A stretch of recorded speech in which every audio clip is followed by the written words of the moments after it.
akan berpihak kepada Aksa, Amira, Jaki, dan Adam dan akan memberitahukan bahwa ternyata Galang masih hidup.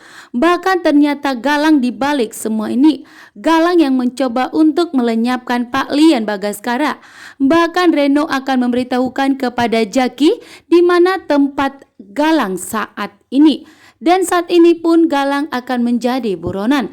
Bahkan di sini pun Adam dan Jaki begitu murka dan marah besar. Galang harus ditemukan, Galang harus ditangkap, Galang harus mempertanggungjawabkan atas perbuatannya terhadap Pak Lian Bagaskara. Sementara Reno akan melindungi Hilda. Dianggap bahwa Hilda tidak terlibat dalam kejahatan Galang yang telah ingin menyingkirkan Pak Lian Bagaskara. Namun di saat Pak Lian Bagaskara sudah sadar dari komanya, maka Pak Lian Bagaskara akan memberitahukan dan akan mengungkap semua kebenarannya. Bahwa ternyata Hilda akan ikut menjadi buronan. Hilda pun ikut terlibat dalam kejahatannya yang mencoba untuk menyingkirkan Pak Lian Bagaskara. Namun saat ini Reno hanya memberitahukan bahwa Galang dibalik semua ini. Bahkan saat ini pun Reno tentunya tidak mau jika Galang mengajak Hilda untuk bekerja sama menyingkirkan Pak Lian Bagaskara.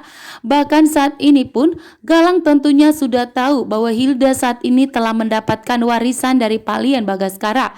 Tentunya Hilda dan Galang akan kembali mempunyai uang untuk melakukan aksi mereka untuk menyingkirkan Aksa dan Amira.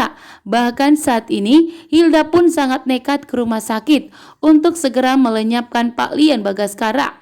Dan beruntungnya Jaki ada standby di rumah sakit. Bahkan penjagaan ketat telah dilakukan oleh Jaki. Sementara itu Adam mengurus pergi dengan pihak kepolisian untuk melakukan penyelidikan terhadap Pak Lian Bagaskara yang saat ini dalam bahaya. Bahkan Markus pun telah ditemukan mayatnya di dekat danau. Namun saat ini Galang pun tentunya getar-getir karena kejahatannya akan segera terungkap.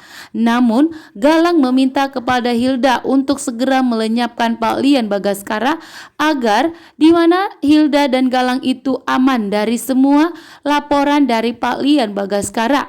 Bahkan juga saat ini Hilda agar tidak terungkap bahwa dirinya bukanlah anaknya Pak Lian Bagaskara dan anaknya Ibu Yuni. Bahkan saat ini juga jika semua terungkap maka Hilda tidak akan dapat warisan dari Pak Lian Bagaskara. Namun Reno saat ini yang begitu murka melihat sikap dari Hilda, bahkan telah resmi bercerai dari Hilda, membuat Reno pun tentunya marah besar dan tidak akan membiarkan Hilda dan Galang bersatu. Sehingga Reno pun berpihak kepada Aksa, Amira.